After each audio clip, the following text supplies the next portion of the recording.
우리 하나님 앞에 귀한 예배와 경배의 고백으로 나아가겠습니다. 애통하는 자는 복이 있나니 그들이 위로를 받을 것이니요. 주님 앞에 애통하는 심령으로 나아갈 수 있게 하여 주옵시고, 있어야 하는데 우리 안에 없는 예수 그리스도를 닮은 마음과 하나님 나를 향한 소망과 열망이 없는 것을 바라보며 애통해 할 수 있게 하여 주옵시고, 없어야 하지만 우리 속에 가득한 세상을 향한 욕심과 탐욕과 죄악들이 우리 안에 가득한 것을 보고 또한 애통해 하는 심령을 허락하여 주옵소서. 그런 심령으로 주님 앞에 나아갈 때에 이 시간 우리에게 하나님의 위로와 하늘의 위로와 소망으로 가득 채워 주시옵소서. 이 예배 가운데 하나님의 위로하심을 가득 체험하는 복된 시간이 되게 하여 주시옵소서. 감사를 드리며 예수 그리스도의 이름으로 기원하옵나이다. 우리 자리에서 일어나셔서 1장입니다. 우리 1장을 찬송하시겠습니다.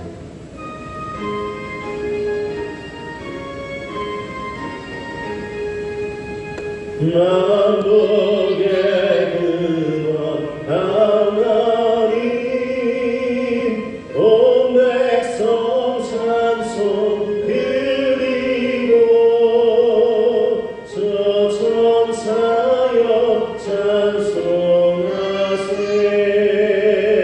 찬송 성부 성자 성령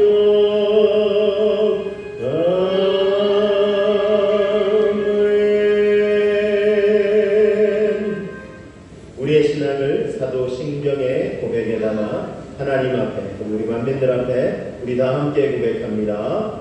나는 전능하신 아버지 하나님 천지의 창조주를 믿습니다.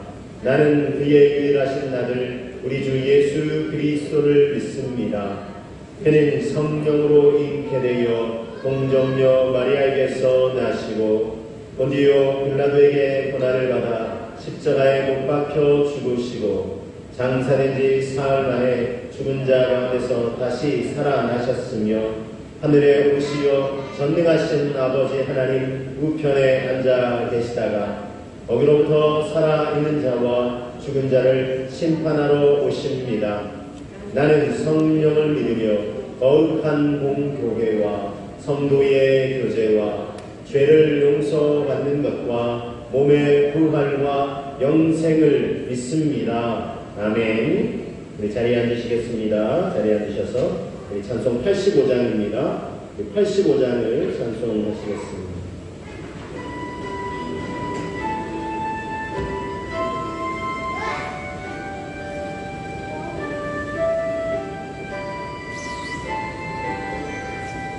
구주를 생각만 해도 이렇게 좋아하니 그 얼굴 배울 때에야 얼마나 좋으랴.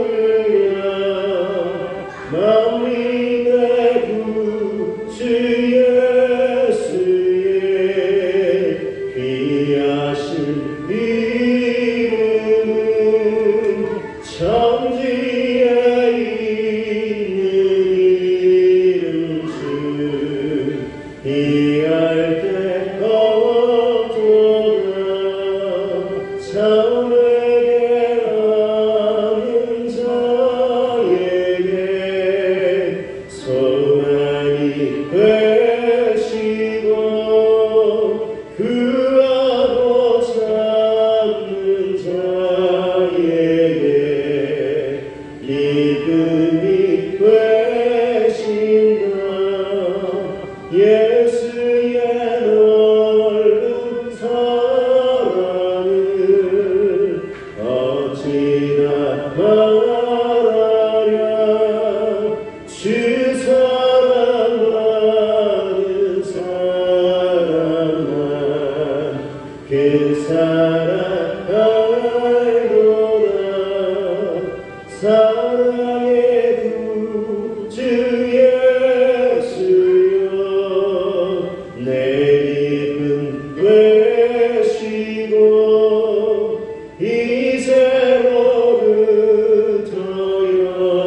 너희 영광이 되소서.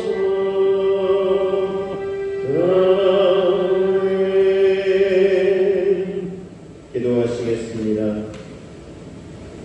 구주 예수 그리스도를 늘 바라보고 묵상하고 생각할 때에 우리의 마음에 충만한 기쁨이 가득할 줄로 믿습니다.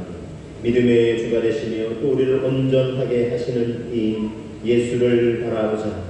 이 하나님의 말씀을, 이 권면을 기억하고 되새기며 날마다 구주 예수님을 바라볼 수 있도록 주님 인도하여 주옵소서. 우리에게 예수님의 마음과 성품과 예수님 닮은 인격을 허락하여 주시옵소서.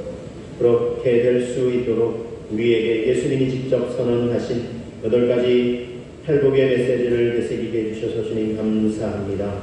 심령이 가난한 자가 복이 있다 말씀하였습니다.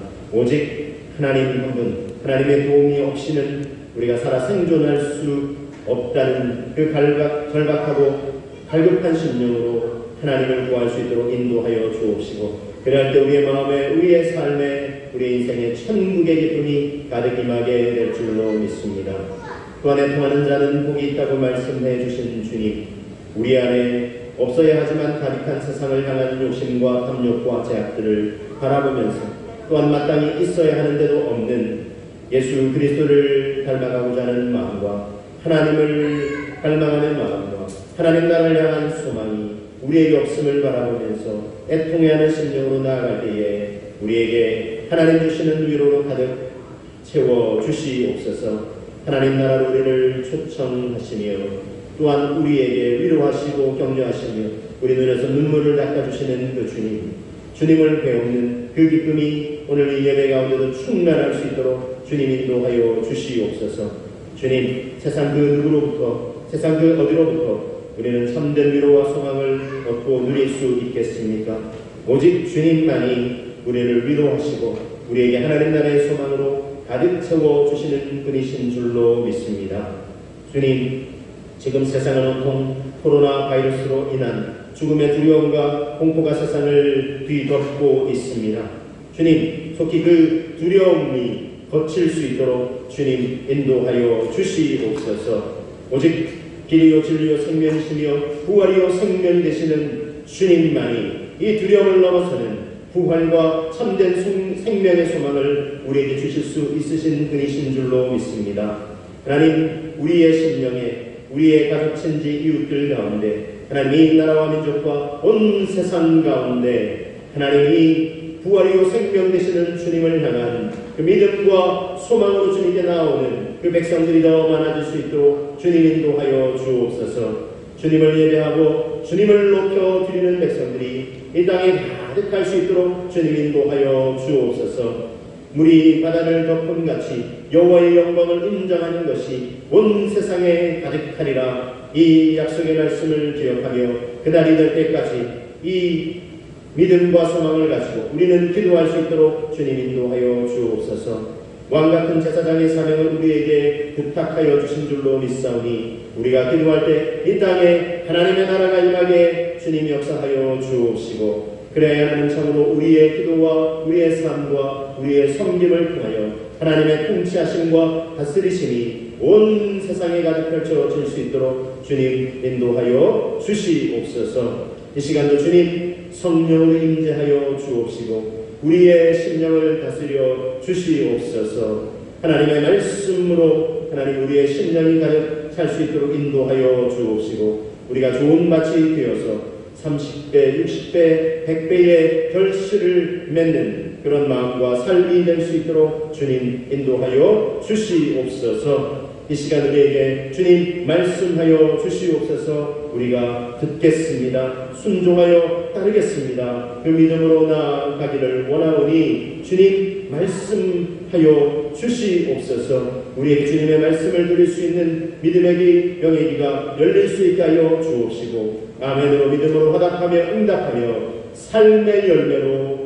참으로 하나님을 기쁘시게 해드리는 우리 모두가 되게 하여 주시옵소서. 성령님 이 시간 충만히 임재하여 주시고 역사하여 주시옵시며 믿음으로 반응하여 드리는 우리의 예배를 주님 기뻐 받아 주시옵소서. 주님, 모든 영광 찬양 하나님으로 받아 주시옵소서. 감사를 드리며 예수 그리스도의 이름으로 기도드리옵나이다.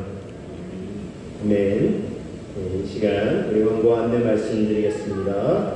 우리 코로나 바이러스 백신 개발, 또 치료제도 속히 개발되게 해주시고 그것도 원활하게 이루어져서 온 세상에 가득한 일주의 공포와 두려움이 속히 거칠 수 있도록 계속해서 기도해 주시면 감사하겠습니다.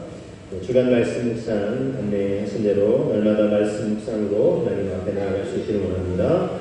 우리 새해 들어서 계속해서 복 있는 인생이 되게 하소서라는 말씀 주제로 말씀을 나누고 있습니다. 지금은 또한 예수님께서 직접 선언하신 8가지 복의 메시지를 나누고 있습니다. 오늘은 온유한 자가 경험하는 행복에 대해서, 또 다음 주는 의에 줄이고 목마른 자의 복에 대해서 하나님의 말씀을 나눌 예정입니다. 하나님 앞에 진정 복 있는 인생이 되고 또 그 부어주신 복을 많은 사람들에게 흘려보내는 축복의 통로 같은 그런 복된 인생이 될 수 있도록 저와 여러분들이 계속해서 사모하는 심령으로 나아갈 수 있기를 바랍니다. 이 영상 온라인으로 예배를 또 시청하실 수 있습니다. 유튜브에서 원주 참된교회 검색하시면 지난 예배 시간을 보시고 함께 예배하실 수 있겠습니다. 그리고 중보기도가 필요한 성도분들을 또 생각하시면서 함께 기도로 섬겨주시면 감사하겠습니다. 이 시간 우리에게 주시는 하나님의 말씀은 마태복음 5장 3절에서 6절 5절까지 말씀입니다. 마태복음 5장 3절에서 5절 신약성경 6면에 있습니다.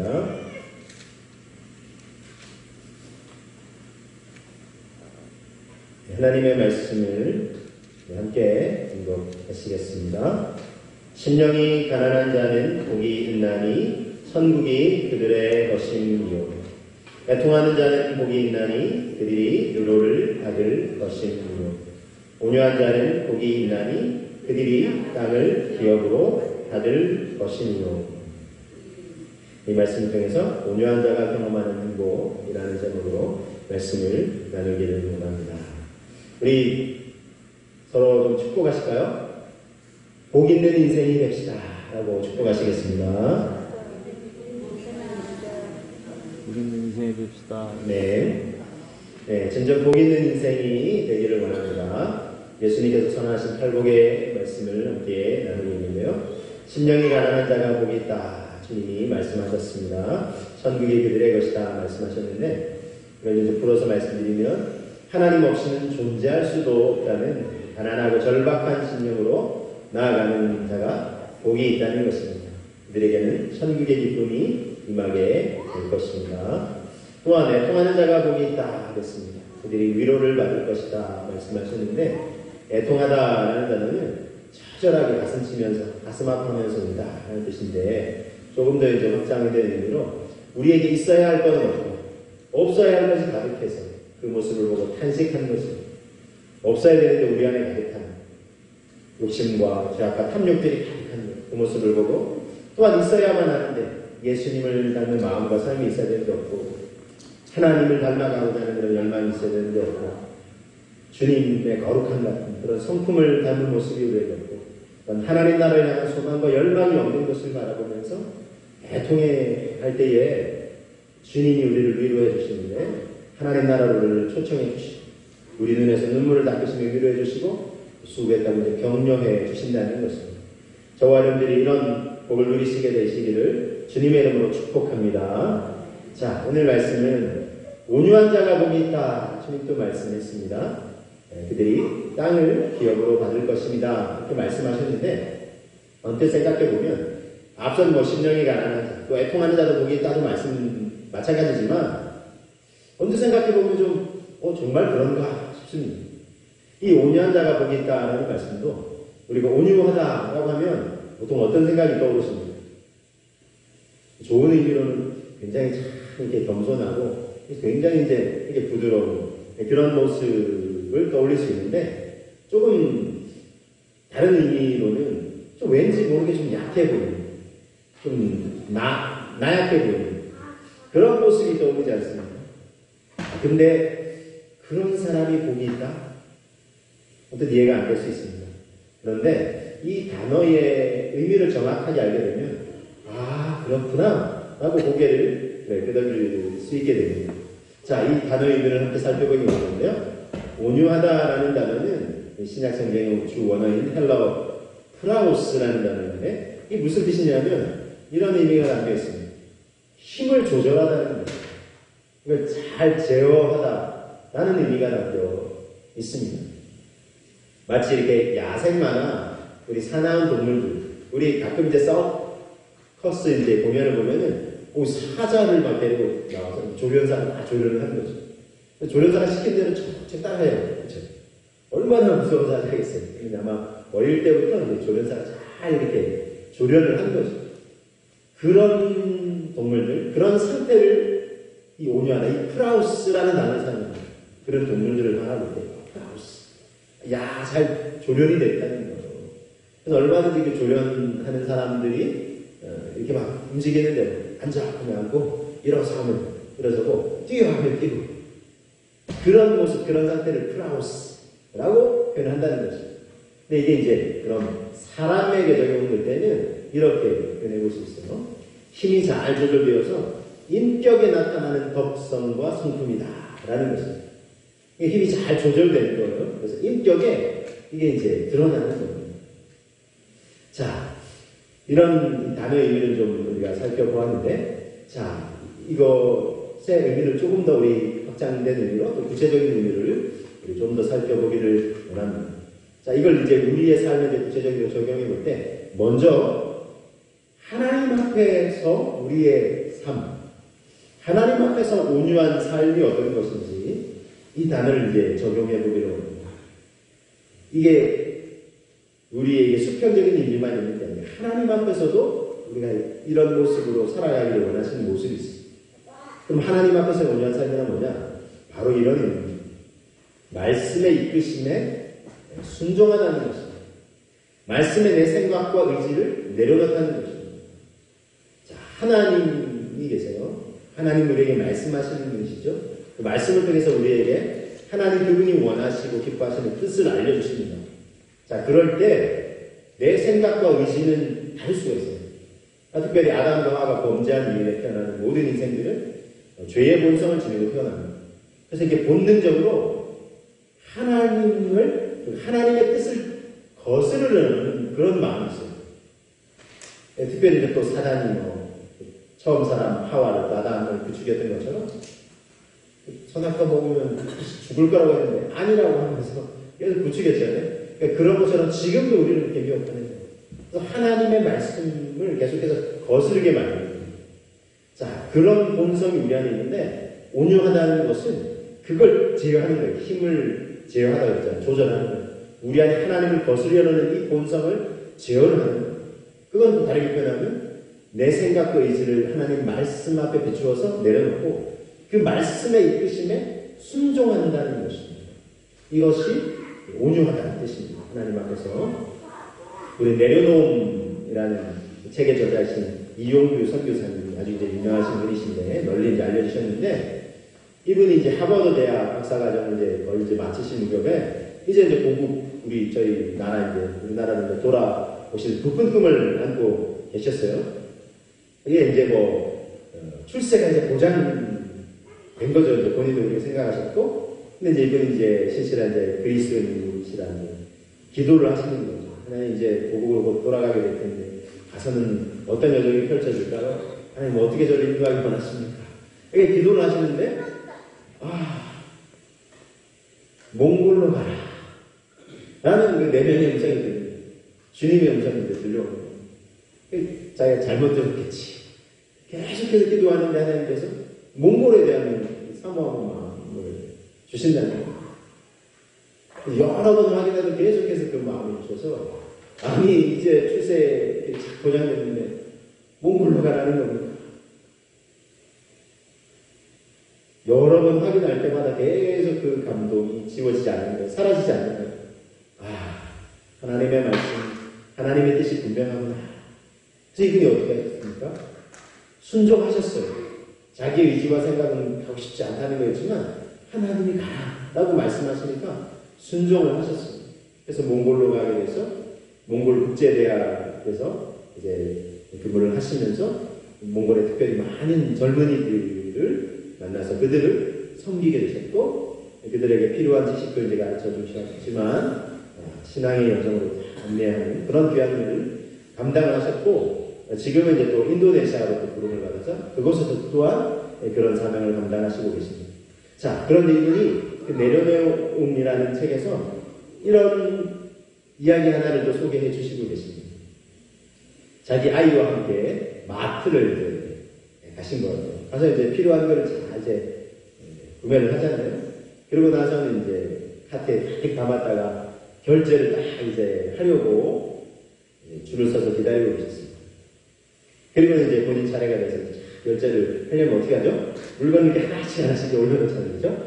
하나씩 올려놓는데 이 같이 갔던 아이가 마음에 들었는데 장난감이 있어요.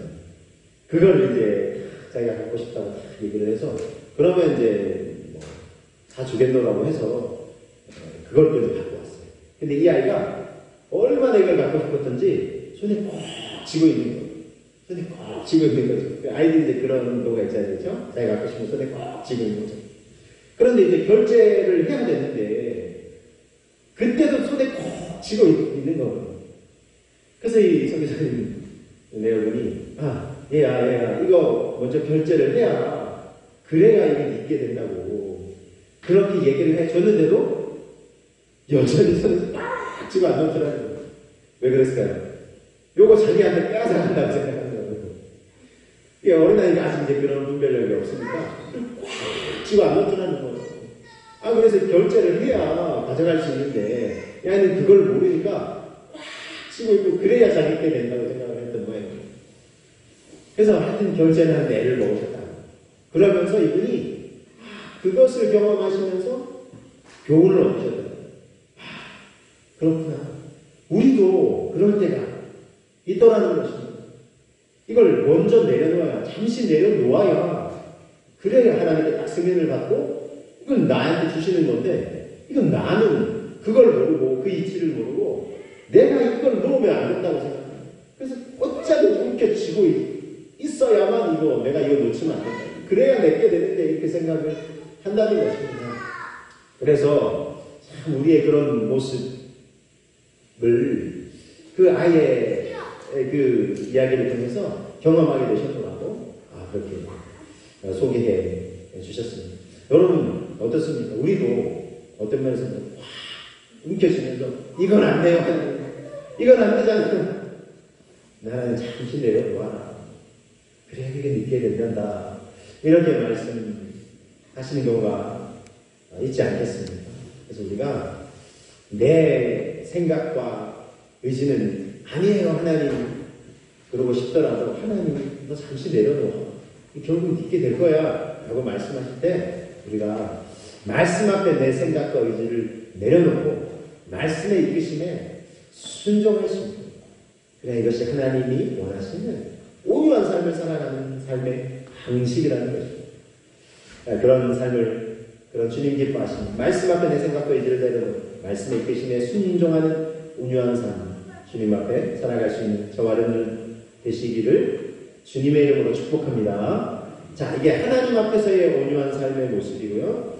자, 이것을 이제 사람들 앞에서 우리가 적용해 볼 때 사람들 앞에서의 온유한 삶은 어떤 삶일까 하는 것입니다.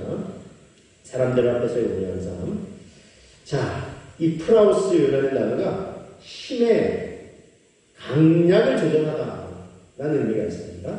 힘을 조절하고 잘 지어야되는 건데 특별히 강과 약을 조절하다는 거죠. 그래서 강해야 할 때와 부드러워야 할 때를 잘 구분을 할 수 있어야 한다는 것입니다. 강할 때는 정말 때로는 강하게 표현할 수 있어요. 그런데 이 특별히 온유라고 생각하면 그냥 마냥 한없이 약하고 그냥 부드러워야만 하는 것 같이 우리가 생각하기 쉽잖아요. 근데 그게 아니라는 것입니다. 그런 모습이어야 할 때도 있지만 때로는 강해야 할 때는 강해야 한다는 것입니다.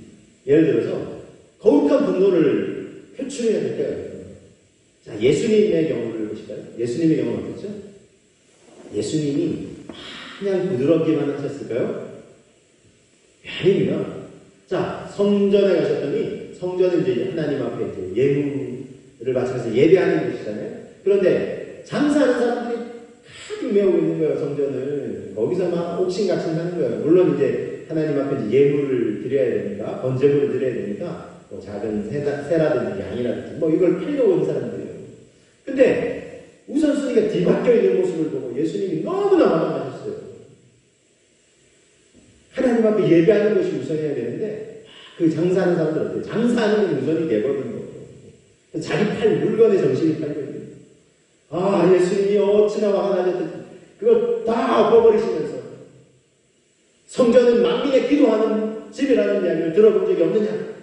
이게 이제 구약의 성경 말씀이 기록되어 있죠. 그래서 그 상을 엎으시면서 그렇게 분노를 표출하셨어요. 내 집은 만민의 기도하는 집. 그런데 너희가 강도의 소굴을 만들어주면서 그렇게 화를 내셨어요. 또한 바리새인들 서기관들 향해서 어땠습니까? 이 독사의 자식들아! 예수님 입에서 정말 거친 욕이 나오셨어요. 근데 그렇게 하셨던 것은 사실은 그들을 향한 애정이, 사랑이 담겨있는 거죠. 왜요? 그들은 구약 율법에 정통한 사람들이잖아요. 달달달 외우기까지 하는 사람들. 근데 너무 문자주의에 빠져있는 거예요. 그 구약의 율법에 진정한 그 정신은 깨닫지 못한 채 율법에 매여서 자기들은 율법을 잘 지키고 있고, 뭐 세리나 뭐 저런 사람들은 율법도 안 지키고, 저런 사람들 어떻게 구원을 받아? 그러면서 우리는 말씀을 잘 알고 암송하고 있잖아. 헌금도 따박따박하고, 우리야말로 구원받지. 저 사람들 불쌍한 사람들 하면서 오히려 어떻게 해요? 자기들도 구원의 사실은 못 미치고 있을 뿐만 아니라 구원의 여정으로 들어서려는 사람들까지 다 막고 있는 거예요. 예수님께서 너무나 이 독사의 자식들아 깨달으라는 것입니다. 애정이 있으니까 그렇게 하시는 거예요. 여러분, 애정이 다 식어버리면 어떻죠? 냅둬 저렇게 하다가 이렇게 아예 신경 안 써요. 근데 아직 정말 그들이 좀 돌이켰으면 좋겠다 싶으니까 예수님이 이렇게 말씀하십니다. 여하튼 예수님도 이렇게 강할 때는 정말 강하셨어요. 그러나 또 어떻습니까? 정말 부드러워야 그치? 가늠하다가 있는 자에게 붙잡혀 향했어요. 또 세리와 청계들이 향했어요. 어떻게 하셨어요? 정말 그들이 친구처럼 내려주시고. 자, 이처럼요, 강과 약을 조절을 하는 거예요. 이것이 바로 온유한 삶이라는 것입니다. 강할 때는 강하고. 근데 이런 사람이 있어요. 강해야 될 때는 굽신거예요. 높은 위치에 있는 사람, 자기보다 좀 권한 있는 사람들한테는 마냥 막 굽신굽신. 그러면 약할 때 어때요? 부드러워 할 때는 약한 사람들한테 화를 내요. 이건 거꾸로 되거든요. 그러니까 절대 온유한 삶이 아니라 반대예요. 절대 그렇게 되어서는 안 될 것입니다. 명분 없는, 화가 나는 상황이 있을 수도 있어요. 근데 무작정 분노를 쏟아내서도 안 되고, 명분 없는 화를 내서도 안 될 것입니다. 잠언 19장 11절에 이런 말씀인데, 노하기를 더디하는 것이 사람의 슬기요, 허물을 용서하는 것이 자기의 영광이라는 것입니다. 남의 허물을 말하면서 용서하고, 또 분노할 상황에서 그냥 더디하는 것이 사람의 슬기라고 하면서 12절에 또 이런 말씀을 해주는데, 왕의 노함은 사자의 부르짖음 같고 그의 은택은 풀 위에 이슬 같은가 그랬어요. 왕이 화를 낼 때도 있죠. 근데 그럴 때 마치 사자의 부르짖음 같고 무서워 벌벌 떨죠. 그런데 그 왕이 은택을 갖을 때가 있어요. 그냥 용서해 줄 때가 있어요. 그걸 마치 풀 위에 이슬과 같다 이렇게 표현했어요. 여러분, 이슬은요 세차게 내리치는 그 비바람에 비하면, 비에 비하면 어때요? 한없이 약해 보이죠? 그래서 이슬은 소리 없이 강해요. 소리 없이 내려요. 이슬이 막 세차게 소리 내면서 소나기처럼 내리지 않죠. 네, 그래서 이 이슬은 그런데 그렇게 소리 없이 내려서 만물에게 생명력을 줍니다. 아름다운 식물이나 뭐 꽃들 위에 그래서 생명력을 공급해요. 그래서 이 이슬 같다 그랬는데 마치 화내야 될 상황임에도 그걸 그냥 이해하고 용서를 베풀어 은총을 베풀 때 그건 마치 풀 위에 이슬 같다는 거예요. 그래서 부드럽게 알죠. 그 사람도 막 잘못한 거 알고 있어요. 근데 때로는 엄히 꾸짖어야 될 때도 있지만 이렇게 엄하게 꾸짖어서만은 안 되겠다 싶을 때 그냥 그래 제자들 향해서 마음에는 어디고 육신이 약하구나 이렇게 하면서 그냥 이해를 하는 거예요. 그건 마치 정말 이슬처럼 소리 없이 내리면서 생명력을 공급하듯이 다시 살아나게 하는 거예요. 나 죽었다 싶었는데 용서해 주니까 어휴 살았다 하면서 그런 은총을 받은 사람들이 있어요. 야 내가 이런 은혜를 입었지 하면서 또 주님을 잘 섬기게 되는 게 아니겠습니까? 자, 제가 아는 목사님은 처음 인상이 너무나 부드럽고 온유해 보여요. 너무나 부드럽고 온유해 보여요. 누구나 보는 사람들마다 와 저렇게 부드럽고 온유 이렇게 해 보이시냐고.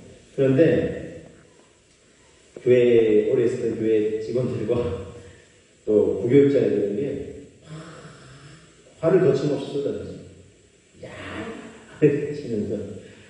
근데 이게 이제 성도들도 처음엔 잘 모르셨다가 좀 오래 다녔던 성도님들은 그걸 이제 아신 거예요. 알게 되신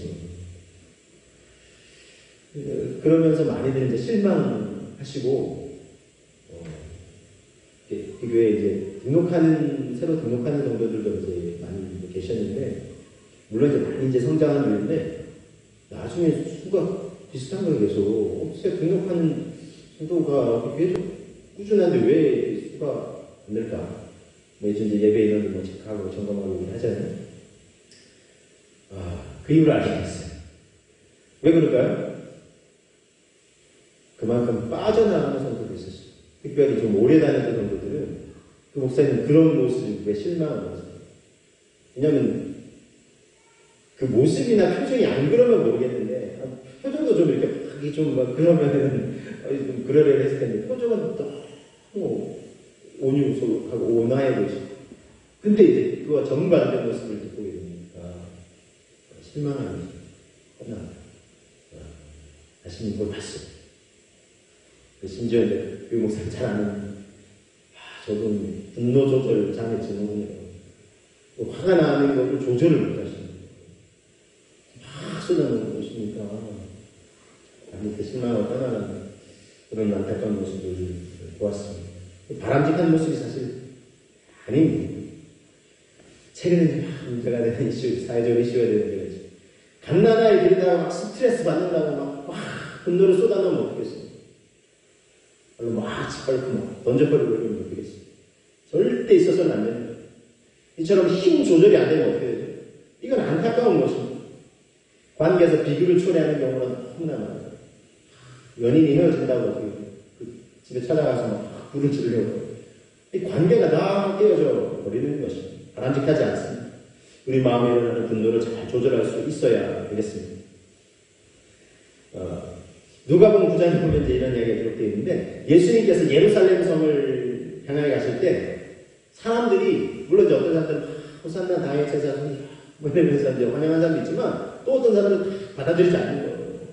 많은 사람들이 예수님을 받아들이지 않는 거예요. 그 모습을 보고 야고보와 요한, 제자들 중에 야고보와 요한이 예수님께 이렇게 요청합니다. 예수님, 하늘에서 불이 내려서 저들을 확 심판해버리시면 어떨까요? 불심판 내리면 어때요? 그랬더니 예수님이 워낙 어이가 없으셨는지 대꾸하지 않으십니다. 그렇게 하면 안 되시잖아요. 오히려 예수님은 예루살렘 성을 바라보시면서 안타까이 우시면서 내가 어미닭이 그 새끼를 그 품 안에 안으려고 했던 것처럼 너희를 품으려고 했던 거예요. 몇 번이든 하시면서 안타까워하셨어요. 그렇죠? 그런 모습을 보면서 특별히 요한이 예수님이 별명을 지어주셨어요. 마가복음 3장에 보니까 별명을 지으신 스토리가 기록되어 있는데 우레의 아들이라는 별명을 지어주셨어요. 번개의 아들이죠. 천둥 번개 아들. 요한이 처음에는 굉장히 막 불 내리듯 하는 예수님 뿔 내리시면 어때요? 이런 것처럼 성격이 굉장히 직설적이고 거칠었던 것 같아요. 근데 여러분, 우리가 언뜻 조금 이 기본 신앙적 지식이 배경이 있으신 분은 요한, 제자 요한 굉장히 부드러운 사람 아니겠지 생각해요. 사랑의 사도 요한복음은 굉장히 사랑이 연결되어 있잖아요. 요한도 있어 3사에 보면 사랑의 사도 아닌가 그래요. 근데 여러분, 처음부터 사랑의 사도가 아니었다는 거예요. 처음에는 막 불신파 내리시고 뭐 이러는데 예수님의 그 모습을 보고 예수님 저렇게 사랑이 많으시구나, 참 온유하시구나, 그 모습을 보고 변화됩니다. 그래서 사랑의 사도라고 일컬어질 정도로, 사랑의 사도라는 새로운 별명을 얻을 정도로 그가 변화되었다는 것입니다. 이처럼 분노를 조절하는 것을 배울 때 예수님처럼 이런 온유한 삶을 살 수 있습니다. 그래서 예수님이 이렇게 말씀하셨어요. 마태복음 11장 29절 말씀 같이 한번 읽어보실까요? 나는 마음이 온유하고 겸손하니 나의 멍에를 메고 내게 배우라. 그리하면 너희 마음이 쉼을 얻으리니. 그랬습니다.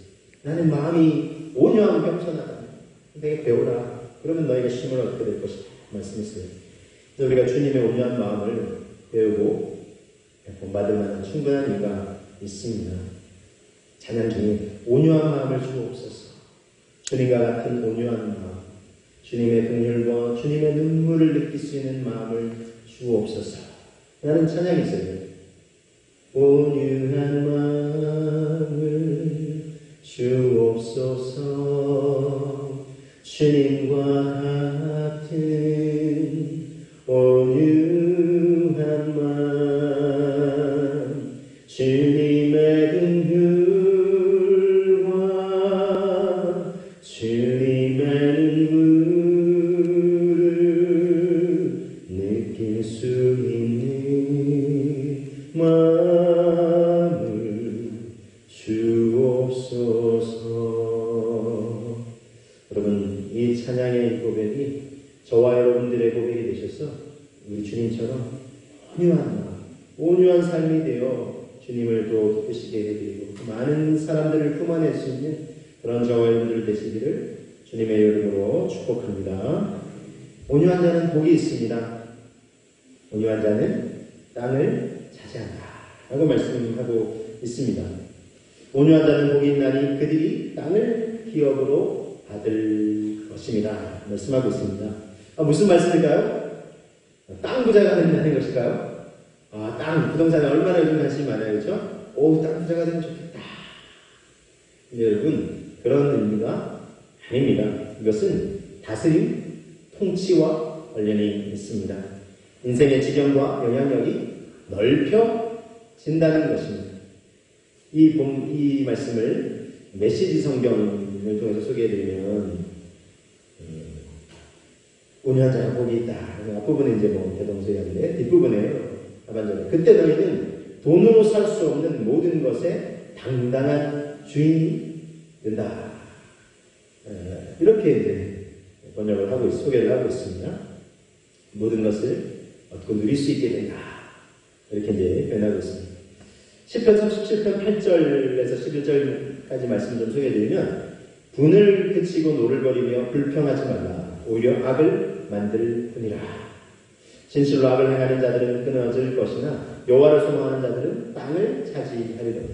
잠시 후에는 악인이 없어지리니 네가 그곳을 자세히 살필지라도 없으리로다. 그리고 11절을 같이 한번 읽어보시겠습니다. 그러나 온유한 자들은 땅을 차지하며 풍성한 화평으로 즐거워하리로다. 그랬습니다. 온유한 자들은 땅을 차지한다. 그랬습니다. 사실 이게 1절부터 쭉 무슨 내용이냐면 악인이 막 잘 되는 거를 막 못 견뎌 하는 거예요. 악인이 하나님도 막 무시하고 사람들 막 무시하고 법도 무시하고 살아가는. 그런 사람이 높은 자리 차지하고 영향력이 넓혀지고 못 참겠는 거예요. 근데 하나님이 그런 것 때문에 화내지 마, 분노하지 마. 악인들은 언젠가 소멸될 것이다 라고 하시면서 잠잠하고 참고 기다리라고 하시면서 너희 마음의 소원을 이루어 주신 거다. 이게 이제 10편 37편을 앞절을 소개하고 있어요. 그러면서 11절 온유한 자는 인내하면서 참고 기다리는 자는 땅을 차지하게 될 것이다. 풍성한 화평으로 즐거워하게 될 것이다. 말씀하고 있습니다. 여러분 아시겠지만 땅콩 한 봉지 때문에 말도 안 되는 화를 내서 이게 이륙하려고 준비하고 활주로로 가는 비행기를 되돌려서 큰 문제가 되었던, 이미 잘 다 아시니까, 대한항공 부사장이었던 조현아 씨는 지금 어떻게 됐을까요? 얼마 전에는 부사장직에서도 물러났다고 합니다. 쓸데없이 화를 내었다가 다 잃어버리게 되는 것이죠. 지지도 권한도 있고 가진 영향력을 다 상실하게 되는 것이죠. 여러분, 온유한 자는 한자로는 따뜻할 온, 그리고 유자는 부드러울 유자입니다. 그래서 표현 그대로 따뜻하고 부드러운 사람은 약해 보이지만 결국은 차지합니다. 이건 많은 영향력을 갖게 된다. 그래서 영향력을 갖게 된다는 것입니다. 신은 죽었다라는 말을 하면서 인기를 끌었던 니체라는 철학자가 있어요. 그런데 온유한 자가 복이 있다는 예수님의 말씀을 비웃었어요. 참, 온유는 약자나 노예한테나 필요하지. 무슨, 그러면서 강자의 덕은 아니다. 강자는 온유할 필요 없다. 이랬어요. 그러면서 그는 초인의 강자의 힘과 정신을 주장했어요. 그래서 슈퍼맨 같은 강자의 정신을 가져야 세상을 지킬 수 있다. 그랬어요. 세상을 이길 수 있고 세상을 살아갈 수 있다. 그랬어요. 그러던 그가 어떻게 되었을까요? 그의 제어는 정신병에 걸려서 어떻게 죽었을지 모를 정도로 비참한 인생의 말로를 맞이하고 말았습니다. 어느 대학교 화장실벽에 이렇게 낙서가 되어 있었다고 합니다. 신은 죽었다. 니체. 그 아래에 또 이런 낙서가 또 다른 사람도 이어서 쓴 거예요. 니체는 죽었다. 신. 아마 신 하나님을 믿는 사람이 이렇게 적었거든요. 그 아래도 이렇게 낙서가 되고 이렇게 글이 쓰여져 있었다고 합니다. 낙서하는 놈 다 죽는다. 청소하지 마. 뭐 우스개 이야기지만 기억하기 쉬우시라고. 신은 죽었다고 했던 니체, 자기 인생이 비참하게 죽었잖아요. 근데 자신이 강하다고 자부하는 이들이 강한 것 같지만 약한 겁니다. 결코 그렇지 않습니다. 칼과 총으로 권력으로 차지하려고 하는 이들이 강해 보이지만 결국 다 잃게 됩니다. 히틀러는 이 니체의 말에 신봉했어요. 신은 죽었다. 그리고 이 슈퍼맨 같은 강한 정신을 가져야 돼요. 그래야 세상을 지배할 수 있어요. 그래서요, 세계를 정말 점령하려고 했어요. 세상을 호령하려고 했어요. 그래서 수많은 사람들이 안타깝게 목숨을 잃게 되었습니다. 그러나 히틀러 자신도 결국 무너지고 말았습니다. 온유함을 나약하다고 비웃었던 니체와 히틀러는 세상의 인류 역사에서 정말 약한 자가 되고 말았습니다. 반면에 온유한 자가 복이 있다고 말씀하신 예수님은 십자가에서 무력하게 죽으신 것 같아요. 예수님이 온유하다고 했잖아요. 하나님 앞에서는 하나님의 말씀에 내 생각과 의지를 내려놓는다고 했잖아요. 대표적으로 겟세마네 동산에서 아버지여 할 수 있거든 이 잔을 내게서 옮기시옵소서. 그러나 나의 원대로 마셨고 아버지의 뜻대로 되기를 원하나이다 하시면서 그 고난의 잔을 마시셨잖아요. 십자가에 달려 죽는 것을 선택하셨잖아요. 이 예수님이 하나님 앞에서 온유한 모습을 그렇게 보여주셨어요. 어떻게 됐을까요? 무기력하게 죽으셨죠. 그러나 어떻습니까? 부활하시고 하나님 보좌 지금 우편에 앉아 계시고 다시 오실 주님, 온 인류를 구원하실 주님이십니다. 그리고 그 주님을 믿는 사람들에게 온 세상에 가장 지금 큰 영향력을 끼치게 되셨습니다. 그래서 역사학자 H.G. 웰즈는 이런 말을 하고 있습니다. 인류 역사에 가장 큰 영향력을 끼친 존재는 바로 예수 그리스도시다 라고 했습니다. 근데 이 사람은요, 넌 크리스찬이에요. 예수님을 구주로 믿는 사람이 아닙니다. 역사학자다 보니 역사를 쫙 연구하다 보니까 가장 인류 역사에 가장 큰 선한 영향력을 끼친 존재가 누구냐? 예수 그리스도라는 거예요. 부인할 수가 없다 그랬어요. 그렇죠? 그래서 여러분에게 또 한번 소개해드렸지만 BC와 AD를 구분하는 BC는 before Christ, 영어로 before Christ, 그리스도 이전, AD는 라틴어로 아노 도미네에서 주님 이후, 우리 예수님을 주님이라고 고백하잖아요. 주님 이후에서 완전히 이걸 구분하는 거예요. 이 지금 지구상의 모든 사람들이 이 지금 AD 2021년 살아가고 있잖아요. 그렇죠? 자기도 모르게 예수 그리스도께서 영향력을 끼친 그 영향력의 범주 아래서 그 영향력 아래서 살아가고 있는 것입니다. 모든 인류가 그 영향력을 갖고 있습니다. 자, 온유한 자가 땅을 차지하고 영향력이 커진다. 한 사람을 더 예를 들면 다윗을 제가 소개해 드릴 수 있겠습니다. 자, 다윗은 하나님의 마음에 합한 자라는 너무나 영광스러운 칭호를 얻게 됐죠. 어떻게 그런 칭을 얻게 됐을까? 그 이유가 뭘까? 하고 다윗을 묵상해 볼 때 이것도 한 이유였던 거예요. 뭐냐면 예수님이 말씀하신 온유한 마음으로 살고자 했던 것이 있었던 거예요. 일례로 자신이 충성했던 사울 왕이 죽이려고 했잖아요. 자기를. 그렇죠? 강렬 피신하에 달아났어요. 군사들을 보내서 압박해오자 굴 속에 깊이 들어가서 숨었어요. 근데 이제 사울 왕이 직접 군사들을 이끌고 다윗을 잡아 죽이려고 쫓아갔어요. 근데 너무 이제 추격하다가 피곤한 나머지 동굴에 들어가서 좀 숨어야 되겠다 하고 들어왔는데 마침 다윗이 깊이 들어갈 때 그 물 속에 들어왔네요. 그리고는 사울 왕과 그 군사들이 신하들이 거기서 잠을 자고 다윗과 함께 숨었던 다윗에 들어와서 저거 죽여버립시다. 이만큼 좋은 기회가 어디 있습니까? 다윗이 어떻게 했어요? 아니다. 저를 세우시는 하나님이시다. 패하시는 분도 하나님이 하실 것이다. 내가 할 것이 아니다. 라고 하면서 그를 사실은 용서해 줬어요. 그리고 원수 갖는 것도 하나님께 맡겼습니다. 이것이 온유한 모습이라고 할 수 있겠습니다. 그랬던 다윗.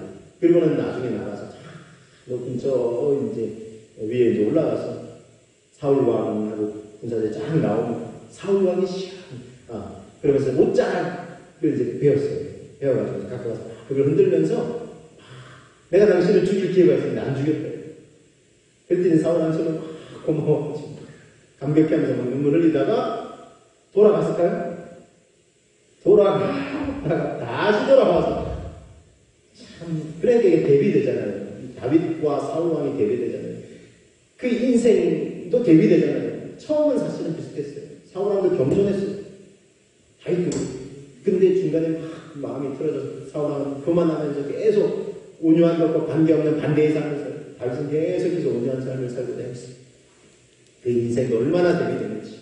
자, 다윗은 그래서 어떻게 됐습니까? 결국 사울 왕은 참 안타깝게 전쟁터에서 목숨을 잃고 다윗이 물론 오랜 고난의 시간을 보내지만 왕이 됩니다. 하나님이 그를 왕으로 세우셨어요. 그렇죠?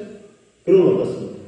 이스라엘 역사상 가장 강력한 영토, 물론 그 아들 솔로몬 때 이제 가장 영토의 넓이를 보면 가장 넓지만 그 토대를 마련한 사람이 누굴까요? 다윗 왕이에요. 그렇죠? 다윗은 단지 영토가 넓어졌다는 의미의 뿐만 아니라 영향력이 없었습니다. 가장 넓어졌어요. 지금도 다윗의 이야기, 특별히 소년이었을 때 거인장수 골리앗을 물맷돌 던져서 물리친 이 스토리는 전 세계에 엎어져서 동화책으로, 그렇죠? 어린아이들에게까지 감동을 주면서 다윗의 스토리는 얼마나 우리를 감동케 하고 도전하는 거죠. 야, 우리가 다윗 같을 줄 알고 거인 같은 골리앗 인생을 살아가는데, 가게를 하는데, 사업을 하는데, 세상을 살아가는데, 이 거인장수 골리앗 같은 저게 우리를 위협하는데 어떻게 하죠? 다윗처럼 하나님을 믿지 않아서 나가면 되지. 지금도 회자되고 있잖아요. 영향력의 지경이 온 세상에 넓혀진 거 아니겠습니까? 온유한 자가 복이 있나니 그들이 땅을 기업으로 받을 것이며 영향력의 지경이 넓혀질 것이요 다윗이 그 복을 누리게 되었다는 것입니다. 저와 여러분들도 오늘 말씀을 다시 한번 되새기시면서 자, 온유한 자, 온유는 프라우스, 힘을 조절하고 제어하다 그랬습니다. 하나님 앞에서의 온유한 삶은 말씀에 내 생각 의지를 내려놓는다는 것이죠. 사람들 앞에서의 온유한 삶은 힘의 강약을 조절하면서 강할 때와 부드러울 때를 잘 조절합니다. 특별히 우리가 부드럽게 우리가 막 화나는 상황일지라도 분명히 누군가 나에게 살아있어요. 그럴 때도 온유하게 그들을 품어주면 그 심령이 다시 살아날 수 있게 될 것이고 그런 삶을 살아갈 때 온유한 자는 땅을 기업으로 받으시 영향력의 지경이 무한대로 넓혀져서 하나님 주신 영향력이 세상에 펼쳐질 수 있는 복을 누리게 하신다는 것입니다. 저와 여러분들이 예수님처럼 다윗처럼 온유한 자가 되셔서 영향력의 지경이 넓혀지는 진정한 복된 인생이 되시기를 주님의 이름으로 축복합니다. 그렇게 되게 해달라고 우리 다 함께 기도하시겠습니다. 주님 이 시간 주님 말씀을 되새기며 기도하며 나갑니다. 온유한 자가 복이 있다 말씀했습니다. 참으로 하나님 앞에 우리가 온유한 자가 되기를 원합니다. 주여 인도하여 주시옵소서 할 수 있기를 원합니다. 하나님 앞에서 하나님 참으로 하나님이 하나님 말씀을 통해 당신의 뜻을 우리에게 알려주실 때 내 생각과 의지를 내려놓을 수 있도록 주님 인도하여 주시옵소서. 우리가 얼마나 어리석은지요. 하나님의 뜻이 정말 우리의 인생을 가장 행복한 길로 인도해 갔음에도 불구하고 내 생각과 의지를 다 고집하면서 내려놓지 못하고 참으로 하나님 아버지 그로 말미암아 하나님 주시려는 더 좋은 것들을 참으로 하나님 아버지 누리지 못하고 하나님도 안타까워하시는 하나님 그런 모습이 나에게 없는지 돌아볼 수 있게 하여 주옵시고 내 생각과 의지를 하나님의 말씀과 하나님의 뜻 앞에서 내려놓을 수 있도록 인도하여 주옵소서. 말씀의 이끄심에 우리가 순종할 수 있도록 주님 도와 주시옵소서. 그러하여 하나님의 뜻이 내 삶에 아버지 하나님 내 기도와 아버지 하나님 내 인생에 아버지 내가 만나는 사람들과의 관계 속에서 이루어지고 펼쳐질 수 있도록 주님 도우시고 역사하여 주시옵소서. 또한 하나님 사람들 앞에서 아버지 어떻게 5년 삶을 살아갈 수 있겠습니까? 힘의 강약을 조절할 수 있기를 원합니다. 그냥 나약한 모습만이 아니라 강해야 할 때는 아버지 강한 모습으로 세상에 불의가 하나님 아버지 넘쳐나고 그런 모습으로 그걸 정당화하려는 모습을 바라볼 때 예수님처럼 우리가 강하게 때로는 질책할 수 있도록 하나님 아버지 인도하여 주시옵소서. 그리고 진리의 길에서 하나님 아버지 멀어지고 또한 다른 사람들도 하나님 앞에 구원의 여정을 막으려는 그런 사람들이 있다면 우리가 강하게 때로는 하나님 아버지 생각하면서 돌이킴을 건면할 수 있도록 주님 도와 주시옵소서. 하나님 또한 참으로 하나님 우리가 부드러울 때 하나님 아버지 우리가 온전히 부드러울 수 있도록 주님 인도하여 주시옵소서. 특별히 우리가 화가 나는 상황 속에서도 분명히 저 사람이 나에게 잘못한 그런 상황 속에서도 참으로 하나님 아버지 용서하고 용납하고 하나님 품어낼 수 있는 마음을 우리에게 허락하여 주시옵소서. 하나님 우리는 하나님 아버지 그러고 싶지만 그렇지 못한 모습으로 반응할 때가 있습니다. 참으로 하나님 품어내야 할 때도 하나님 아버지 발을 내고 내가 또 왜 그랬을까 싶을 때가 있습니다. 성령님께 바랍니다. 내 마음을 잘 다스릴 수 있는 아버지 하나님 그런 마음을 그런 힘을 허락하여 주시옵소서. 하나님 순간 분노가 하나님 아버지 치밀어 오를 때에 아버지 우리가 그걸 잘 조절하고 누릴 수 있도록 주님 인도하여 주시옵소서. 거룩한 분노를 표출해야 될 때는 표출하지만 그렇지 않을 때라면 우리가 정말 하나님 앞에 아버지 우리의 아버지 마음속에서 일어나는 아버지 거친 마음들을 잘 조절하고 제어할 수 있도록 주님 도와 주시옵소서. 그래야 아버지 영혼들을 잘 품어낼 수 있게 하여 주옵시고 그래야 할 때에 참으로 하나님 온유한 자는 영향력의 지경이 넓혀질 줄로 믿습니다. 많은 사람들도 그런 온유한 하나님 아버지 모습으로 살아가는 사람을 바라보면서 그런 사람을 존경하는 것 아니겠습니까? 무조건 화를 막 쏟아내는 사람들이 마치 고난과 하나님 권력이 있어서 하나님 그것을 지배하는 것 같을지 모르지만 사람들의 마음은 그들을 존경하지 않습니다. 진정 존경을 받는 사람은 어떤 사람들입니까? 참으로 하나님 주님이 말씀하신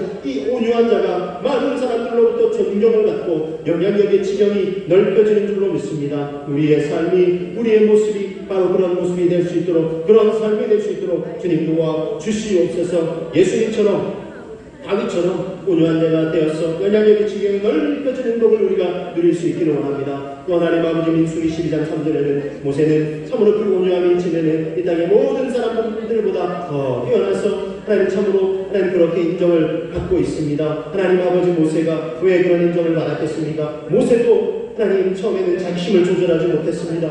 그래서 사람을 죽이는 살인자가 되었고 광야로 달아났습니다. 그런데 광야에서 양을 치면서 그는 참으로 온유한 성품으로 변화가 되었습니다. 자신을 향해서 하나님 정말 잘못을 지칭하는 그런 정말 아론과 아버지 하나님 참으로 그 미리암을 아버지 하나님 아버지 되면 하면서도 모세는 그들을 그냥 이해하고 용서해 주었습니다. 그럴 때 참으로 성경은 그를 참으로 온유한 자라고 하나님 아버지 그렇게 소개를 하고 있습니다. 아버지 우리도 아버지 하나님 그런 사람들이 될 수 있기를 원합니다. 참 온유한 자가 되어서 많은 사람들로부터 존경을 받고 영향력의 지경이 넓혀지는 그런 삶을 살아가기를 원합니다. 예수님처럼 하나님 모세처럼 다윗처럼 온유한 자가 되어서 영향력의 지경이 넓혀지는 풍성한 복을 누리는 우리 모두가 될 수 있도록 주님 인도하여 주시옵소서. 우리 안에 분노가 끓어오를 때에 우리가 참으로 아버지 이 말씀을 기억할 수 있도록 주님 도와 주옵소서. 온유한 자가 복이 있고 땅을 기업으로 갖고 영향력의 지경이 넓혀질 것이라는 이 말씀을 되새기면서 참으로 주님이 원하시는 온유한 자가 되어서 온유한 자가 누리는 이 영향력의 지경이 넓혀지는 복을 풍성히 하나님 아버지 경험하고 맛보고 누리는 하나님 아버지 우리가 될 수 있도록 주님 도와 주시옵소서. 사회와 세상에도 온통 아버지 하나님 아버지 분노가 끌어오르는 사람들, 아버지 때로는 아버지 자신과 관계되는 사람뿐만 아니라 참으로 하나님을 모르는 사람들에게까지 화와 분노를 쏟아놓는 그런 사람들이 얼마나 많습니까? 주님 이 말씀을 기억하고 되새기며 이 세상에 온유한 자의 모습으로 살아가는 사람들이 많아질 수 있도록 하나님 우리가 기도하고 또 그런 모습으로 살아가기를 힘쓸 수 있도록 주님 도와 주시옵소서. 나 하나가 그렇게 한다고 어떻게 이 세상이 달라질 수 있을까? 하나님 아버지 우리가 그렇게 생각하기보다 작은 불씨 하나가 큰 불을 일으키듯이 오늘은 나의 삶이 변화가 될 때에 나의 마음과 나의 인생이 변화될 때에 우리의 가족이 변화되고 우리가 아는 사람들이 변화되고 이 사회와 이 나라와 민족과 온 세상이 주님 기뻐하시는 그 세상으로 하나님의 나라로 아버지 펼쳐지게 되고 변화되어 가게 될 줄로 믿습니다. 포기하지 않고 그렇게 한 걸음 한 걸음씩 내디딜 수 있도록 주님 도와 주시옵소서. 주님 영광 찬양받아 주옵소서. 감사를 드리며 예수 그리스도의 이름으로 기도하옵나이다. 아멘. 이 시간 우리 찬송 187장입니다. 187장 찬송하시면서 하나님 앞에 한심 건물 주님께 올려드리겠습니다.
내 생각과 의지가 있지만 하나님의 말씀과 뜻에 순종하며 그 이끄심을 따를 수 있도록 주님 인도하여 주옵소서.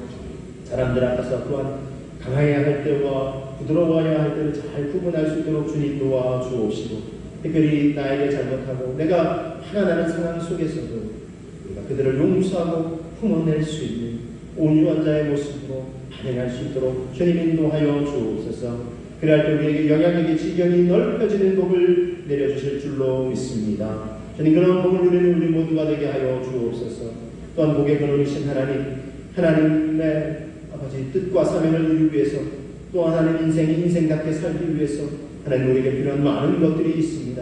그것을 복과 은혜로 내려 주시옵소서. 필요한 재정의 법도 주님 공급하여 주시옵소서. 삶을 살아갈 때 필요한 일용할 양식과 우리에게 필요한 재정과 또 건강도 주님 도와여 주시옵소서. 특별히 코로나 바이러스로 인한 두려움이 가득한 이때에 우리로 건강할 수 있도록 주님 지켜보아여 주옵소서. 바이러스가 침투하지 못하도록 주께서 건강하고 장수하고 평안하실 수 있도록 주님 은혜를 더하여 주시옵소서. 우리 어르신들 강건한 은혜를 더하여 주옵시고 치료와 회복 중인 분들이 있습니다. 주께서 온전한 치료와 회복의 능력으로 나는 너희를 치료하는 여호와라 말씀하신 대로 치료와 회복의 은혜로 역사하여 주시옵소서. 가게와 일터와 사업들을 아버지 경영하는 분들이 있습니다. 주님 도와 주시옵소서.